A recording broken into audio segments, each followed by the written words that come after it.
AMD is down around 24% over the last year, but if we look, it's also down around 50% from its 52-week and all-time high. Now we can also see when we look at these semiconductors over the last few months, it is one of the worst performing, which isn't great news, and today we want to understand, is now near the 52-week low a great time to buy?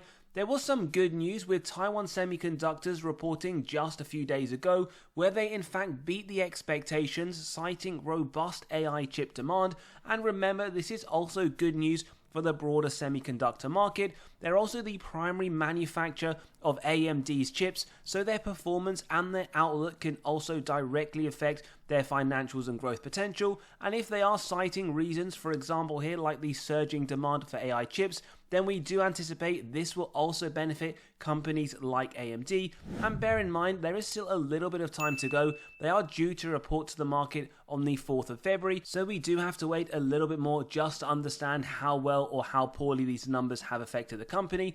But let's be honest, over the last few days, they have had a very poor time. HSBC in fact gave them a double downgrade, and the main reason for this is they don't believe they're going to be able to do better than the competition. They're saying there is a lot out there and AMD just isn't of the quality, and we do in fact note they now see this target price over the next year at $110, which is a massive drop from the $200 they had initially expected. But it doesn't stop there. A few days later, we saw something similar from Goldman Sachs. They downgraded it again, citing some very similar comments, competitive pressures that are intensifying, and they've lowered it down to around $129 from what they saw earlier on at $175.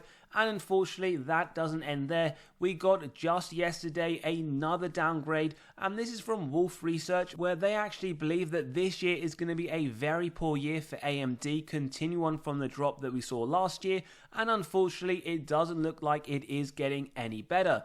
Now, do bear in mind, with this company, over the next 4 quarters, they're anticipating double-digit growth to the earnings per share, and over the last 4, at a bare minimum, they have been in line or a marginal outperformance, and they're anticipating around $5 to the earnings per share, which right now gives them a forward P of at 24, which is lower than the sector, lower than the S&P 500. So just off some of the metrics that we will show you today, it does look incredibly undervalued, but as always, we do want to explain the rationale behind. Now, we did hear a few months ago from the CEO where she did talk about data centers accelerating. She sees this at just over the next few years increasing at 60% year on year, from $45 billion in 2023 to $500 billion as soon as 2028. Now, we can actually understand some of this in their latest quarter, because their revenue that they reported just for the data segment alone, which is where they see growth moving extremely rapidly over the next few years, up 122% on a year-on-year comparative, and they also see this trickling down to the operating income, which is around $1 billion. Just last year it was $306 million, and on top of that, the margins are improving right now at 29% from 19%. So this is very positive, especially if this does come into fruition and if AMD are able to benefit from this. But we've also seen their earnings in their latest quarter with their revenues up 18%. We also like the fact that their margins are improving, 47 to 50, 51 to 54, whether you want a GAAP or non-GAAP basis. And remember, that is a sign of operating efficiency. Operating income itself is up again from the same quarter last year, and we also notice the same on the earnings per share. So all looking very positive for this. Yes, we do understand downgrades, but also understand that with Wall Street and their forecast, we should always do our own due diligence. So let's see what the institutions themselves are actually doing. And there's around 71% ownership. They've sold around 11 billion of shares over the last year, but we've noticed they've actually bought nearly double at around 19.14 in the same time frame. So clearly they are very bullish. Granted, we do note that in the most recent quarter, they sold more than they did buy, 980 versus 183. But the underlying theme here is that over the last year, 2024, institutions bought around double than they sold. In terms of what the insiders are doing, now it is interesting to note the ownership is around 0.65% and around 96 million of sales just over the last year. Now in Q1, although we are only a few weeks into it, there's been no buying, no selling. The most recent quarter, 28 million worth of shares sold, and we'll show you for full transparency who these insiders are, but as always, we don't use them in our own investment thesis, as we do believe that they sell for many reasons, personal and financial, not necessarily a bearish signal. Now, speaking of the CEO, we can in fact see that she did sell on the 4th of December around 76,000 shares that netted her $10.9 million. Again, you can see other sales from herself as well as others, but again, like we said, not one that we do use ourselves. Now, we also want to highlight some of the ratings that this company gets. On the valuation itself, they do get a C-. As we said at the beginning though, we are going to run it through our own DCF model so you understand where our undervaluation is coming from. Now, we did say earlier the PE should actually sit around 23 to 24, so with the sector median at 25, right now it is trading marginally lower than the comparative, although it will depend on which valuation metric you use. Some say it's actually trading at a premium. What is good to see though is that the growth grade is at an A, in fact year on year and forward looking anticipated around 10%, with the sector comparative in the mid-single digit. But what really looks strong here is AMD are anticipating to grow their earnings per share at around 44% year on year over the next 3 to 5 years, with the comparative around 15.4. So the growth does look like it is there, but again, remember, these are estimates and may really come down to how much they can maximize from the growth that we have told that we will see in the data center segment. And then we can also see their profitability does come in at a B+.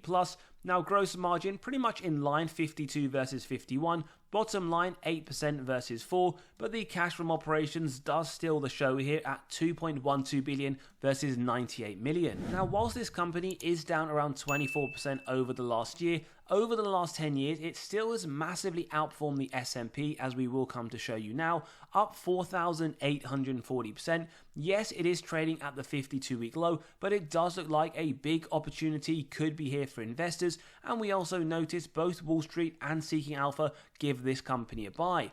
As we said, it has outperformed the S&P, but over the last year, it has underperformed. S&P up 25%, AMD negative 25%. However, conversely, over both the last 5 years as well as the last 10 years, AMD has been a massive outperformer. Just some things to consider. Ultimately, the past doesn't tell us how they're going to perform in the future, and a similar analysis that we do always like to do on this channel is compare them against others of a similar size in the relevant industry. So we have companies like Qualcomm, Texas Instruments, ARM Holdings, Micron Technology, and we do in fact notice not only are they worst performing over the last 12 months, but they're the only company with negative from this bunch. However, when we do expand it to over the last 5 years, they are the second best performing, and no surprises, over the last year, they are number one. Again, important to understand, we do like to see their performance on a historical basis, but it shouldn't really make up your own investment thesis, and as always, do your own due diligence. Now, for those that maybe don't know the underlying metrics of the company, we do typically start off with the free cash flow, where we want growth consistently over the longer term.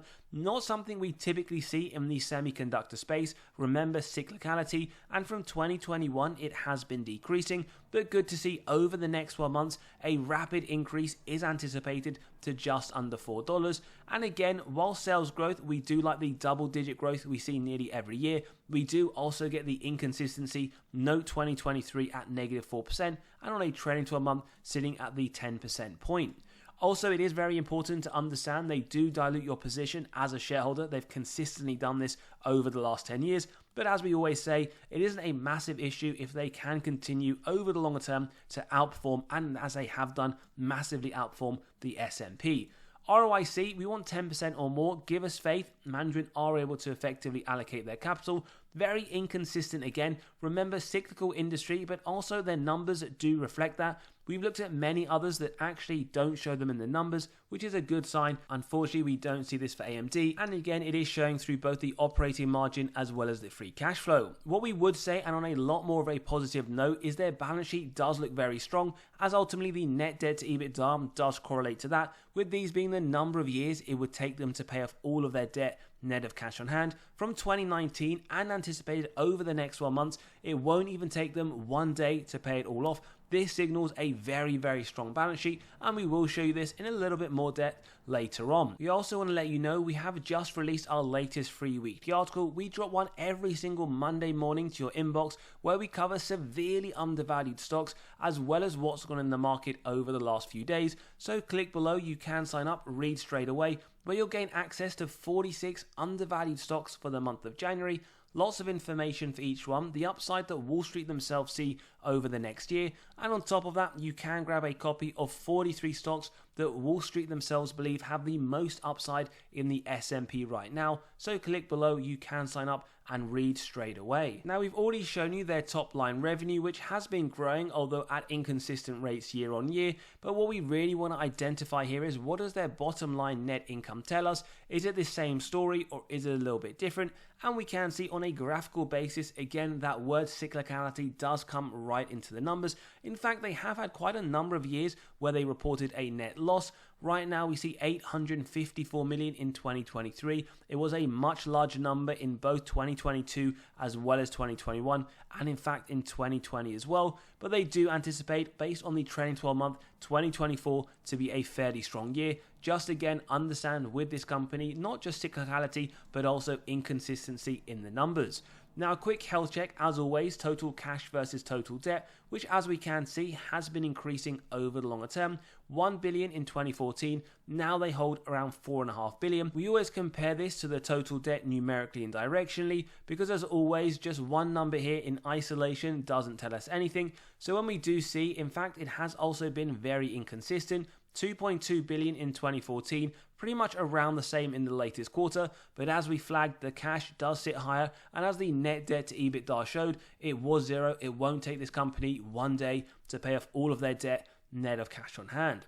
In terms of the cash this company generates from operations, again, inconsistent, but nice to see on a trailing 12-month, it does sit around 2.12 billion. Now jumping into the intrinsic value, we get around $189 derived from the DCF model, and as we do show you here, we have the free cash flow year on year. Average growth is skewed due to positive to negative, so we've gone 30% moving forwards, lower than analyst expectations. With a discount rate, present value of future free cash flow and terminal value, add together with the cash, subtract total debt, get to the equity value, divide by the shares outstanding, and as you can see, $189, which does give 56% upside. Now remember, these numbers are subjective. You can grab a copy of this model by clicking on the pinned comment below, running your own numbers, whether it's for AMD or any others, but full transparency, at 25%, $142, 17% upside, at 35%, $250, that is $106, pretty much a double from this point if you see this growth over the longer term. Now for those eagle-eyed, you will have noticed we have Bloomberg 42%. We'll show you this. Essentially, they said a couple years ago they see this industry growing at that rate for at least the next 10 years. So if we were to use that, $365, indicating 202% upside, pretty much a 3x from the current price.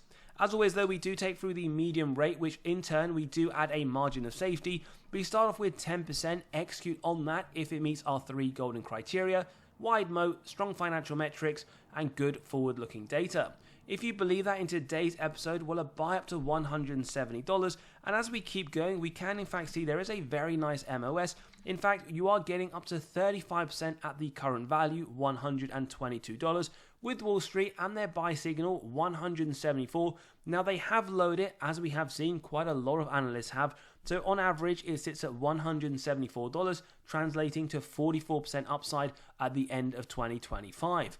As always though, do give us your thoughts in the comments below whether or not this is one you are buying, whether you like it around this 52-week low, or for whatever reason, maybe you prefer other semiconductors, or you're considering a semiconductor ETF like SMH, like SOXQ, just to get the overall exposure. Now there are some things to bear in mind with this company. In terms of heightened competition, they do face a lot of competition from Intel in the CPUs, Nvidia in GPUs, and whilst they have made significant inroads, their new chips and Nvidia's dominance could pressure AMD's market share as well as pricing power. The AI market as well, whilst a major opportunity, is also highly competitive, and Nvidia currently holds a dominant position, which could make it difficult for AMD to gain significant market share and very quickly. We've talked a lot about cyclicality as well as volatility in the semiconductor sector, and they could be impacted by broader industry downturns, supply chain disruptions, as we have seen with global chip shortages over the last few years, and there are concerns about potential oversupply or slower than expected demand in some of the key markets,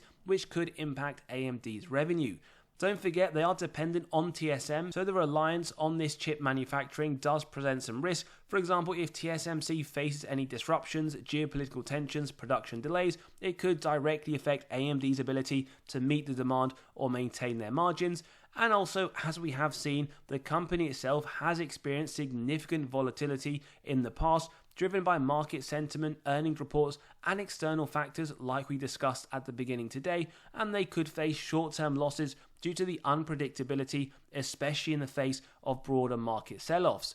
Now, the final one here is just around rising interest rates. Bear in mind the broader economic factors like interest rates and global economic slowdowns could affect their performance. If we do see higher rates in this year, then that can lead to reduced investment in tech stocks, potentially causing AMD stock to underperform, at least in the short term. As always though, do give us your thoughts in the comments below. Don't forget to sign up to the free weekly newsletter, grab those spreadsheets, come and join us in the Patreon where we do talk about our weekly buys and sells. And as always, have a great day. We'll see you all on the next one.